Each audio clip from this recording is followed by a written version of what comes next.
On December 4, 2017, 8 years ago, I made a video titled 10 Time Travelers Caught on Camera. At that time, some of you remember that I was into gaming, making FIFA videos, and goofing around like any young teenager back then. It was just a fun activity, without realizing that one day topics like this would become a main part of my content. Now, years later, with almost 150 episodes of hidden reality behind me, I return to this topic with nostalgia, but also with a new perspective and new questions.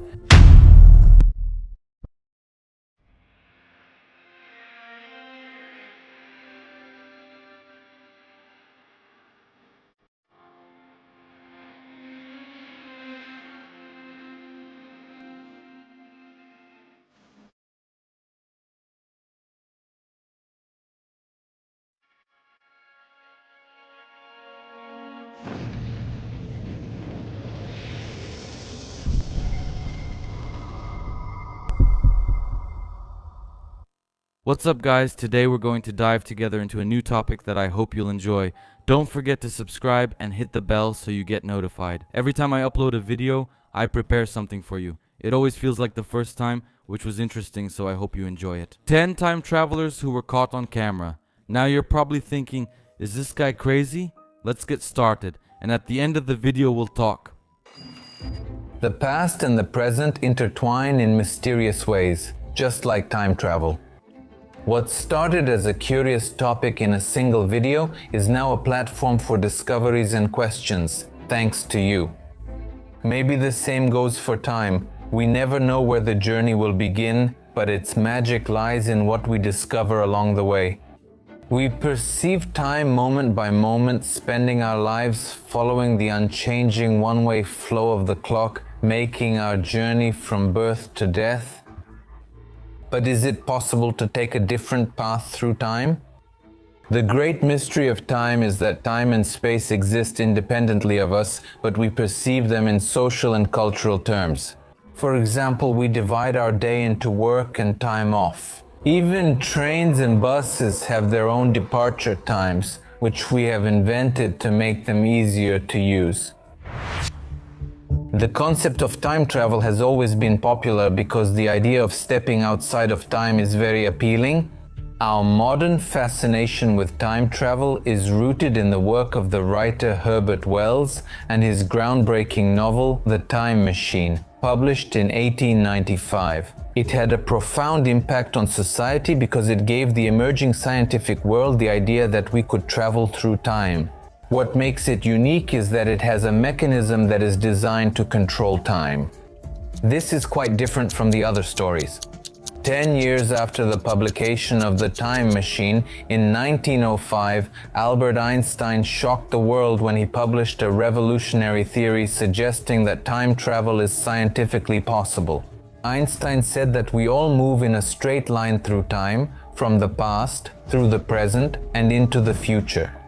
But his special theory of relativity allows the straight line of time to be twisted like a loop and to cause a distortion of time. This allows for the possibility of time travel. Is it possible that the laws of physics allow us to travel to any point, regardless of whether it's in the past or the future? And if so, is it possible that a time machine has already been created? In October 1943, at the height of World War II, the Atlantic Ocean was a battlefield where American ships were under constant threat from German submarines.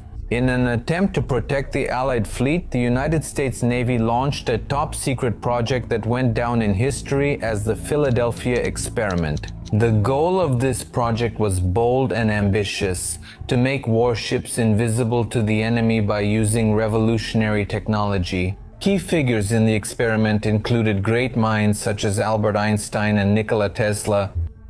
The idea was simple: to apply the unified field theory, the interaction between gravity and electromagnetism. The scientists tried to surround the ship with electromagnetic fields that would not only hide it from radar, but literally erase it from everyone's sight. Despite the enormous potential of the technology, something strange happens. Tesla, who initially played a key role, suddenly withdraws from the project. Why? According to some sources, he warns that the consequences could be devastating not only for the crew, but for humanity as well. What exactly made him step back? On October 28, 1943, the experiment is activated, the Eldridge is wrapped with electrified cables and is engulfed in a greenish fog. Witnesses claim that the ship completely disappeared. After a few hours, it appeared in Norfolk, Virginia, before disappearing again and returning to Philadelphia. But what happened on board is terrifying. Crew members were found in unnatural and horrifying conditions. Some were embedded in the structure of the ship, others lost their sanity, and others disappeared without a trace. It is claimed that space and time around the Eldridge were distorted in ways that go beyond human understanding. The sailor Carol Allen, who claims to have witnessed these events, reveals details about the experiment. From a series of letters addressed to the writer Morris Jessup, Allen describes not only the disappearance of the ship, but also the alleged time jumps. Claims that the Eldridge appeared in strange places, such as Chicago in 1969 and Lake Mead in 1983, only to disappear again. The Eldridge, as if it was jumping chaotically through time, offering something like a primitive form of time travel, or at least that's how it seems. Some of the information about the Philadelphia experiment comes from the families of the sailors who volunteered to participate in the experiment. After that, these sailors were declared dead, missing in action. It was a real disaster. The sailor Allen talked about the Philadelphia experiment, and Jessup included the letters in a book called The UFO Case. After that, Jessup was contacted by the Navy administration because someone had sent them a copy of his book. The Navy decided to cover everything up and stated that it was a hoax and that nothing like that had happened. However, Jessup felt that this only confirmed what had happened during the experiment. Is this just a rumor, a legend, somewhat exaggerated, or did the experiment really unleash forces that challenge us to be brave in our search? In 1893, in Chicago, Illinois, 27 million people from all over the world arrive in the city for the World's Fair. The exposition showcased a number of remarkable initiatives, and the streets were lit by 100,000 bulbs. The sea of lights turned night into day and amazed the visitors, most of whom had never seen anything like it before. This dazzling spectacle was made possible by a new kind of electricity called alternating current, one of the many important inventions of the famous Serbian scientist Nikola Tesla. The period at the end of the 19th and the beginning of the 20th century was the culmination of Tesla's career. He became famous all over the world as the man who could see the future. He was called Mr. Electricity. Everything Tesla did was dedicated to one goal: impressive inventions for transmitting electricity across the entire planet. Nikola Tesla is considered a genius who changed the course of history, but there are people who believe that Tesla should be credited with one more extraordinary invention, a time machine. In 1943, Nikola Tesla died and left his notes in the New Yorker hotel. After his death, the FBI intervened, searched the rooms, and took the notes, which contained a series of speculative diagrams. According to rumors, the United States gained access to time travel technology from a number of documents seized from Tesla's apartment, showing details on creating a teleportation device and manipulating space-time. With teleportation, it's clear that time travel itself follows. Did the American government acquire plans for a teleportation device designed by Nikola Tesla? And if so, is it possible that they used them to build a time machine? Friends, let me make a quick note. With the team since New Year's, we've been looking for people in the IT field, especially those involved in website and platform development. We would be very grateful if you are willing to join what we are doing for the long term, as we want to expand, develop, and improve, so to speak, For now, we've put our website on hold because we have a different vision for it and we simply aren't able to realize it ourselves. We're looking for someone we can trust. Someone who understands, knows what they're doing, and will be able to help us improve things much more easily and create a much better result. The team is constantly expanding, so I'd like to remind those who are interested that we're looking for people to join as scriptwriters. Feel free to write to the emails listed below in the description or write to sharewithchocogmail.com. We're also looking for editors who are interested in joining and helping with the distribution of the videos. We welcome absolutely everyone who is ready to work long term and wants to join us on this adventure, because let's be honest with ourselves. Sometimes it's pretty overwhelming, sometimes it's really exhausting, and sometimes it's just a lot of work. Like right now, for example, it's 11 o'clock at night. But for those who can get through this time and space and don't care, you're welcome to join us. In the winter of 1968 in central New Jersey, young Andrew Basiago visits a nearby factory with his father. Little Andrew has no idea that this factory hides something extraordinary. I was 6 years old when my father took me to Building 68 of the Curtiss Wright Corporation in the town of Woodridge, New Jersey. There, on the floor of Building 68, there was a Tesla teleporter. It was a large device that reached all the way up to the ceiling. There were 2 cylinders, about 2.5 meters tall and about 3 meters wide, and they looked like elephant tusks. Some kind of energy was passing between them, and jumping through this radiant energy would create a holographic tunnel of white light opening into space and time. They tested Tesla's teleportation. After witnessing Tesla's teleporter, Andrew Basiago claims he was recruited by members of the SNSR, a secret military organization known as DARPA, to participate in a secret time travel program called Project Pegasus. Project Pegasus was a classified research program by DARPA. They trained and tested American students in 8 modalities of time travel. The program involved 140 students like me. We were expected to become the first American chrononauts or time travelers. According to Andrew Basiago, Tesla's teleporter was used to send chrononauts back in time to observe and even influence historical events. A chrononaut is a time traveler, and I was involved in more than just tests and training.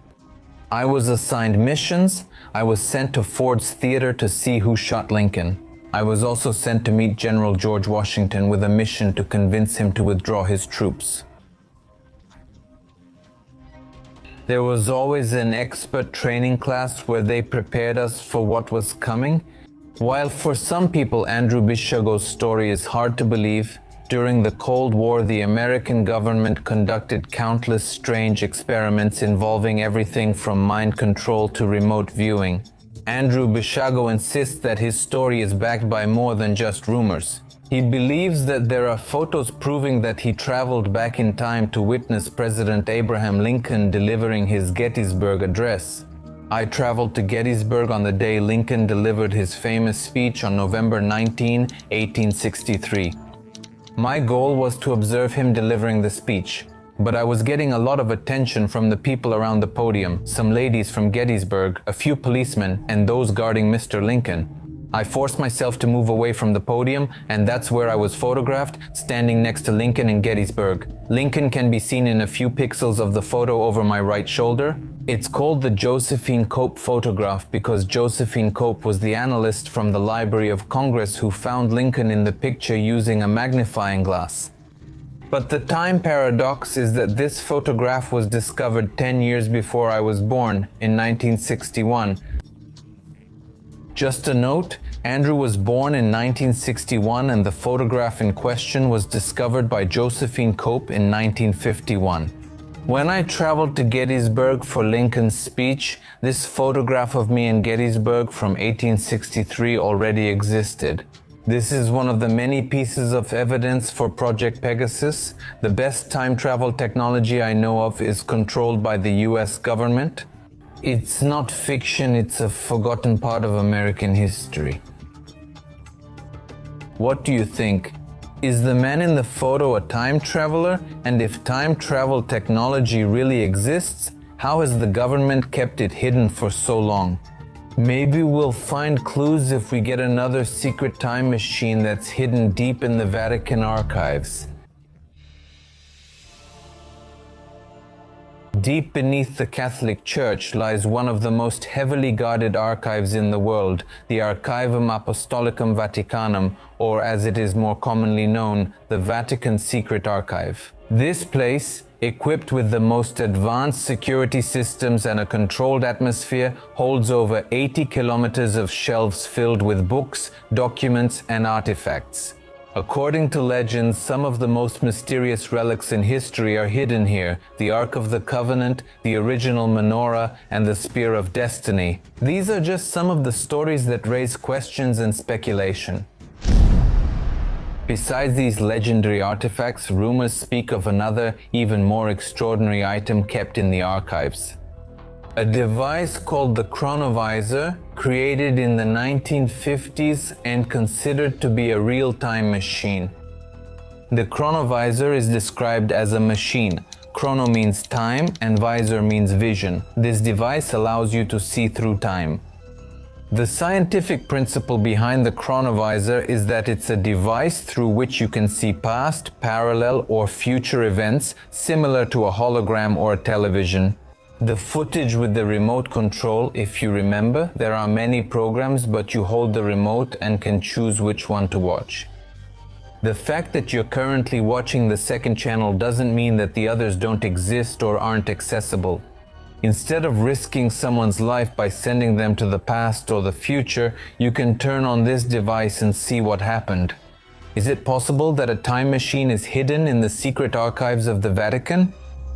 The story was revealed on May 2nd, 1972. In an Italian newspaper called La Domenica del Corriere, the journalist Vincenzo Maddaloni wrote about the existence of the Chronovisor and about the great architect of this amazing machine. The original idea for the Chronovisor came from a Benedictine monk named Pellegrino Ernetti. This gentleman was a teacher of ancient music as well as a physicist. Ernetti developed the Chronovisor by accident. According to Father Ernetti, he worked for the president of the Pontifical Academy of Sciences, Father Agostino Gemelli. They were working on a project to restore an archive of audio recordings, mostly Gregorian chants. One day, while listening to the recordings, Father Gemelli swore he heard a voice. They isolated the voice, and Father Gemelli could swear that it was the voice of his father, who had already passed away. Father Gemelli considered this voice a miracle, a gift from God. But Father Ernetti was more rational and wanted to check if there was a way to get to the bottom of all this. Based on the information from the electromagnetic recordings, Father Ernetti gathered 12 physicists and scientists to help him try to recreate this phenomenon. That's how they created the device.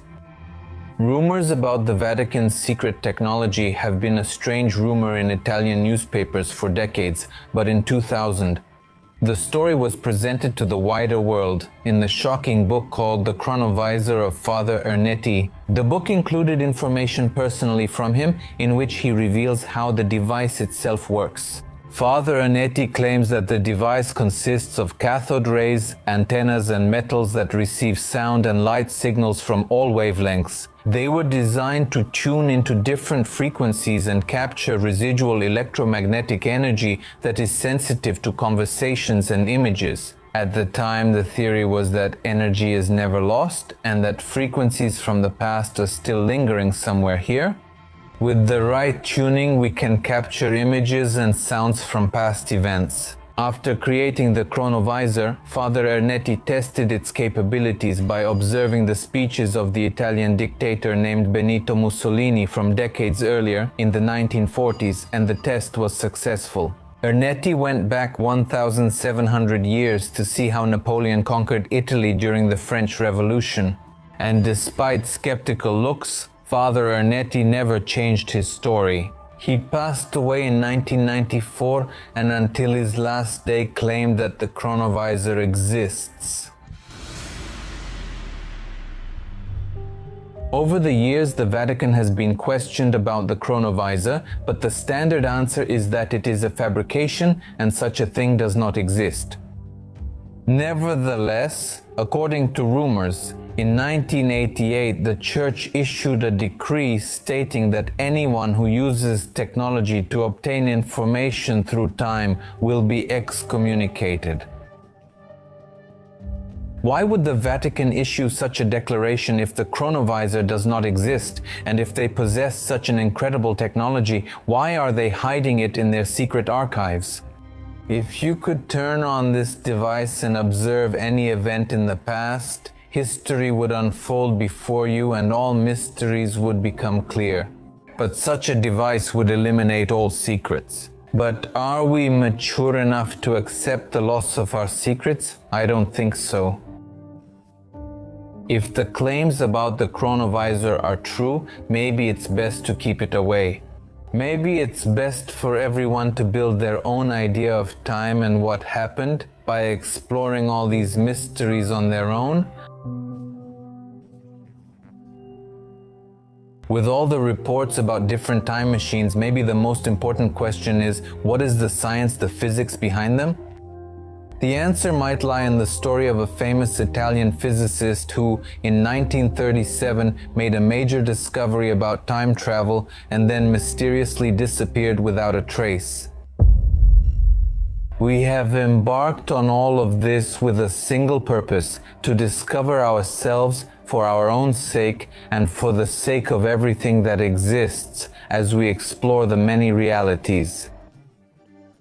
If you would like to support INRA and everything that my team and I are doing, you can support us on Patreon, PayPal, or by becoming a member of the channel Generation. We thank you for giving us the reason to continue creating consciously and together. In September 2011 in Geneva, Switzerland, scientists working with the Large Collider at CERN announced a remarkable discovery.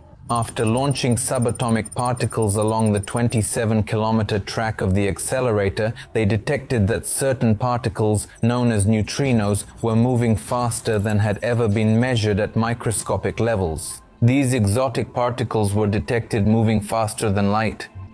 If you move faster than light, time travel is possible. But can such things happen to large objects like us? The answer is, in theory, yes. According to some people, the answer may lie in the strange disappearance of a scientist in the 1930s. Named Ettore Majorana, in 1937 this genius wrote the first publication about the neutrino, which we would study decades later. Thanks to Majorana, we understand a lot. Ettore Majorana lived and worked in Italy under Mussolini's dictatorship before the start of World War II. Interestingly, he left behind a mysterious letter. "Don't worry, the best decision for me has already been made. Please don't look for me." Theories range from escaping the fascist regime and hiding in a monastery to a moral dilemma about the dangers of his discoveries. As a curious theory, Majorana is speculated to have come into contact with different civilizations because of his advanced knowledge. His disappearance remains an unsolved mystery, but his scientific contributions continue to inspire. Another very interesting case related to time anomalies. In 1932, when two journalists went to the Hamburg shipyard to do a report, one was named J. Bernard Hutton and the other was Brandt. Nothing unusual was happening until suddenly they found themselves surrounded by falling bombs. They saw bombs dropping from the sky, which terrified them, and they quickly ran away from there. When they looked back at the shipyard, it was untouched, and when Brandt's photos were developed, no damage could be seen. In 1943, Hutton, who was living in the United Kingdom during World War II, read a report that the Royal Air Force had bombed the same shipyard. The description in the newspaper matched exactly what he had seen on that day in 1932. It sent chills down his spine. If there is any truth to these reports of time slips, what could be causing them? According to physicists, the answer might be that we live in a multiverse. The idea of the multiverse comes from quantum mechanics. As children, we were told that we can't be in two places at the same time. It sounds logical, right? But they were wrong about yet another thing. In quantum mechanics, electrons can be in two places at the same time. So we have a scenario, a situation where the past, present, and future are intertwined. In theory, this allows us to exist at the same time as someone from the past. What can we think about people who claim to have experienced such time slips, whether they were in the past or the future? We can say that there are so many cases, so many similar stories, that there must be some truth to them. But if many people have been transported to another time, you might ask, where is the evidence? The answer may lie in old photographs that seem to show people from the future. In 2010 in Canada, the Canadian Digital Museum displayed a collection of historical photographs on its website. One photograph from 1941 sparked serious curiosity because it appeared to show a person from the future. In this photograph, taken during the opening of the South Fork Bridge in British Columbia, a group of people looked typical for the 1940s except for one individual. This young man, with dark sunglasses, a modern t-shirt, and a camera, looks like an oddball from our time. There is no logical reason for him to be in 1941. The strange photo quickly spread across the internet. Many wondered if the oddly dressed man could be a time traveler. Over the years, stories about time travelers have continued to raise questions. Sergei Ponomarenko, a man who claims to have arrived from the past. He leaves behind photos and documents that seem impossible for their time. During Mike Tyson's boxing match in 1995, the camera captures a man in the audience with a strange device that resembles a smartphone years before they were invented. In the movie The Circus by Charlie Chaplin from 1928, a woman walks down the street as if she's talking on a phone, a device that didn't exist at the time, and in footage from 1938, another woman is holding an object resembling a phone while the people around her don't react, as if it's something completely normal. One question remains: if time really can be overcome, how many more such traces have we missed? Maybe they're around us, if we have eyes to see them? Science is already beginning to dare to step outside the boundaries of linear time. And then another question arises: is there really a past and a future? Or are these parallel realities that exist simultaneously with our world for reasons we can't understand? They touch and exchange information with each other. If that's the case, then we can gladly paraphrase Socrates' phrase, "We know that we know nothing. The important thing is not to stop searching."